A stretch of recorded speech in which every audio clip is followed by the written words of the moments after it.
What's going on, guys? Thank you so much for joining me here for another video. Gonna be a little bit of a different one, and by a little bit, I mean a lot different than what we normally do on this channel. Obviously, this channel is mainly for NBA, MLB, and NFL content, but today I have a little bit of a different treat for you guys. Moses Baez, a friend from work, as they say in Thor Ragnarok, joined the podcast a little while ago, and I had the privilege of interviewing him regarding his stickball tournament and stickball league that he's putting on in July of this upcoming year. So hopefully you guys enjoy this. He is the president of the South Carolina Stickball League, and he's also the commissioner, we'll call it, of the Kings of the South Stickball Tournament. Again, that's going to be happening in July. I hope you guys enjoy this interview. All of the information that he talked about, along with some other stuff, some videos, so you guys can check out. It's all going to be in the description. His phone number is going to be in the description. Everything is going to be there that you guys need. If any of you are interested in stickball in any kind of way, interested in actually playing stickball, or just kind of seeing how you can maybe get involved, or even if you are so inclined to start your own league, wherever you are from, please check out the links in the description below, or contact Moses directly. I know he'd love to answer any of your questions, and all of your questions regarding stickball. He's a great guy. He's a father. He's a family man, as we talk a little bit about in this interview. And most importantly, maybe not necessarily most importantly, but also importantly, he is very, very passionate about stickball. He has it has defined his life in a lot of ways, from the time he was a little kid all the way up until now, and he continues to try and pour back into the community that kind of made him who he is. And so, guys, please enjoy this interview. And again, if you have any questions regarding stickball, or just Moses himself, his phone number and all the information you would need to be able to find him and ask him questions is going to be in the description. So please check out the description of the video if you're at all interested. But other than that, I hope you guys really enjoy the interview as much as I did. Moses, how you doing, man? I'm good, Tyler. How are you? I'm doing really, really well. I appreciate you asking. So thank you so much for coming on the podcast this week and taking time out of your day. I know you got a very busy schedule. You're a very busy man, so I appreciate you coming on. Well, thank you. It's my pleasure. So let's jump right into it. Stickball. For those of the people in the audience, which is probably going to be most of them, that have never really heard of stickball, or at the very least don't know a whole lot about it, just take us through the basics. What is stickball? How did it get started, and how did you kind of start getting involved in that? Sure, absolutely. So stickball was created in the 1920s and 30s in the northern region of Philadelphia and New York. The game is played with a broomstick, a mop, and a pink ball, and guys would play in the streets. This is a part of entertainment back then to keep guys away from crime, and of course, um, meeting other guys as well too, because back then there was competition versus African Americans. You had your Spanish, and you had your whites as well too. So they were all play each other, and this game is for bragging rights. Now, this game has evolutionized over the years, where it's formed into actual leagues where you have teams in New York, Florida, New Jersey, San Diego, Puerto Rico, and now it's here in South Carolina. And that's awesome. And so, how did you personally start getting involved in stickball? Because I feel like that's such a, obviously there's not a lot of college, official college stickball teams around. So, like, how did you kind of get involved with that? It started when I was about 8, 9 years old. I was playing little league for a team called the Young Devils in Spanish Harlem, New York. My coach was a great man, postal worker, took care of his community, was big on stickball. So he would have all of his stickball guys come out, and they would have massive tournaments. Playing for him, he introduced me to the game. I met a lot of the veterans, some which have died over the years, and some still living. But it was not just the game itself that was taught to me. It was the fundamentals of life. And, these are things that with veterans, you want that information passed down to you. It's something that I was humbled to have learned. Sure. So one of the nicknames of Stickball, probably the most well-known nicknames, the poor man's baseball. Correct. So talk about why it's called poor man's baseball specifically, and also what makes Stickball specifically so special in your mind as it pertains to that nickname. Well, the reason why it's called poor man's baseball is because back then there was little requirement as far as equipment. So they would just grab their mom's broomstick or mop, they would break it off, go down to the sewers, rub it against the grates, and make a flat surface. And then they will buy a ping like a Spalding ball or a little tennis ball, and they would play stickball in the streets.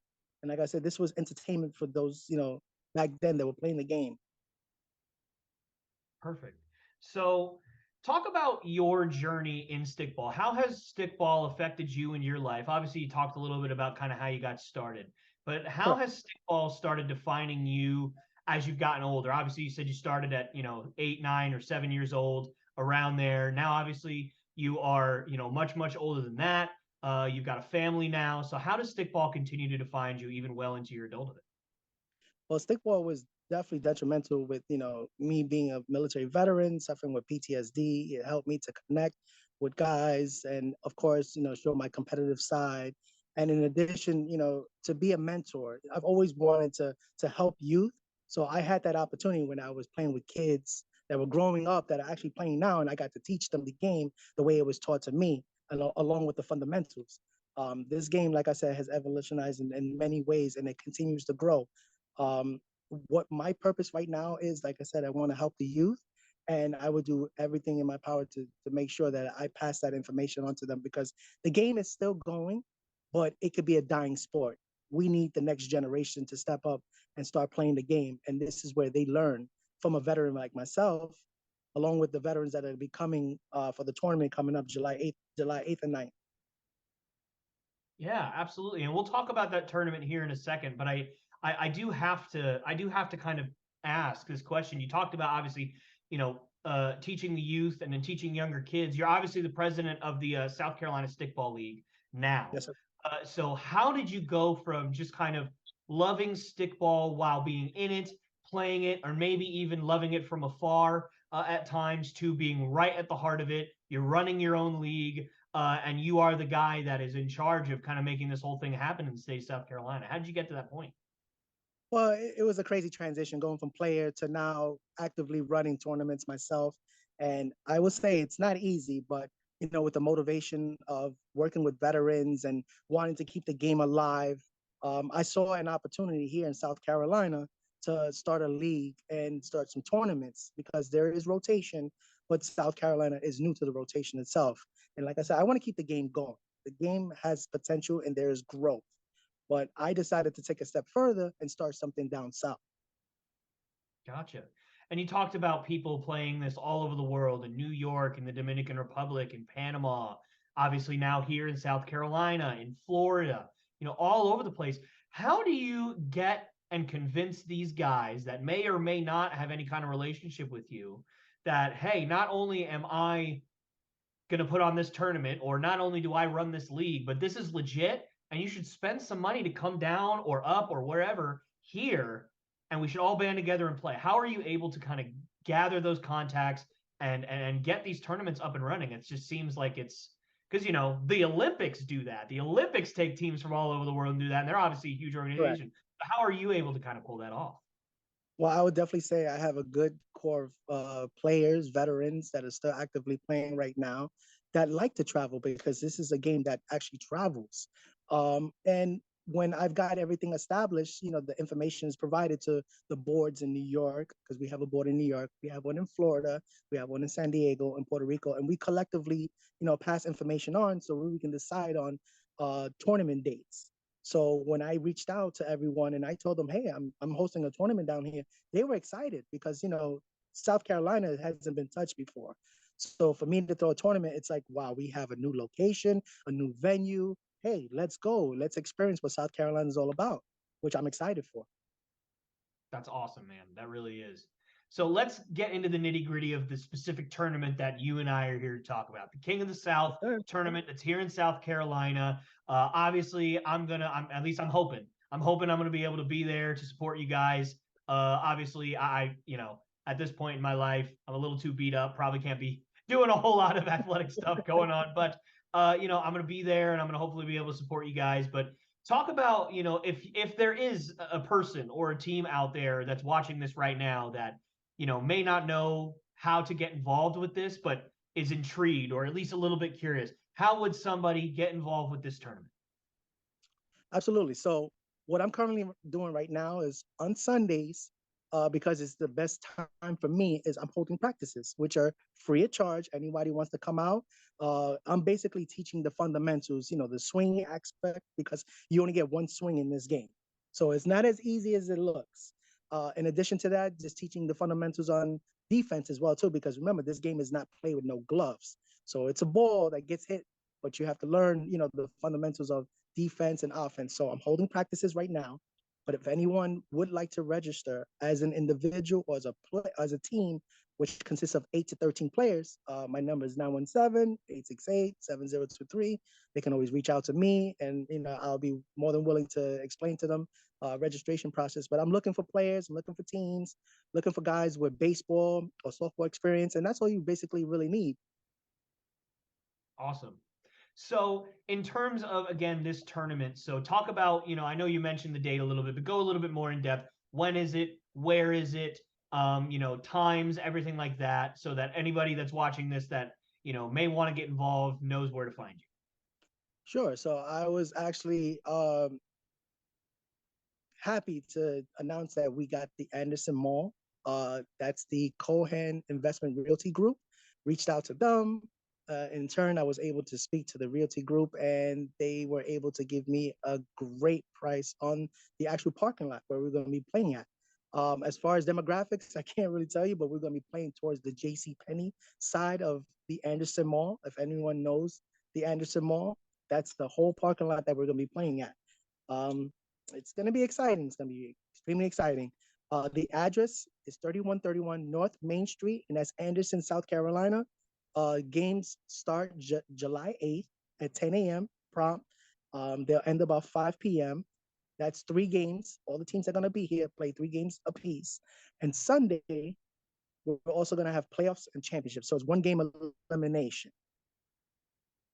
Gotcha. So it's one game elimination. Okay, that makes Oh, sense. So and then let me just add, I'm sorry, we're also going to have a 5 inning game for youth, ages 5 to 13. So if anyone's interested, five. um, Wow. yeah.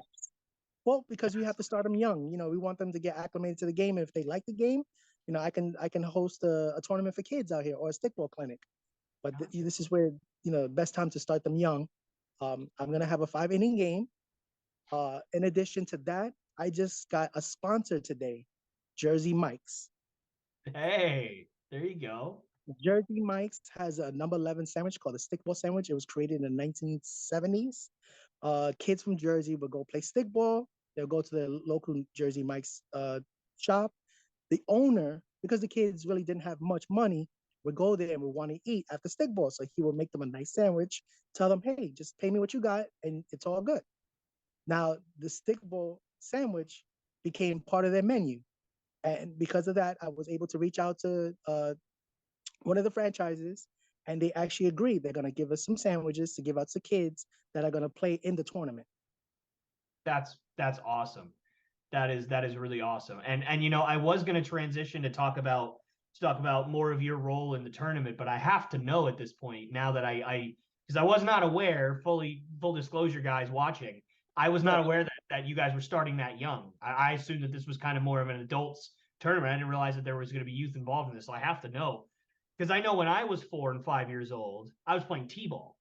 Right. So is it kind of similar in that, like, are you playing like T stickball or are you playing legit, like 5-year-olds are pitching to each other stickball at 5 years old? Because I gotta know. Well, I wish I could have the kids, playing a fast-paced game, but they're basically going to be playing slow pace. We're going to just basically just teach them the fundamentals. So it's just like a regular game. It's going to take some time, but we're going to have a couple of veterans, including myself, that are actually going to help the game go. So it's going to be fun for them. It's going to be fun for us. Yeah, I bet. That certainly does sound like it's going to be a lot of fun. I want to talk a little bit more about your role in this tournament.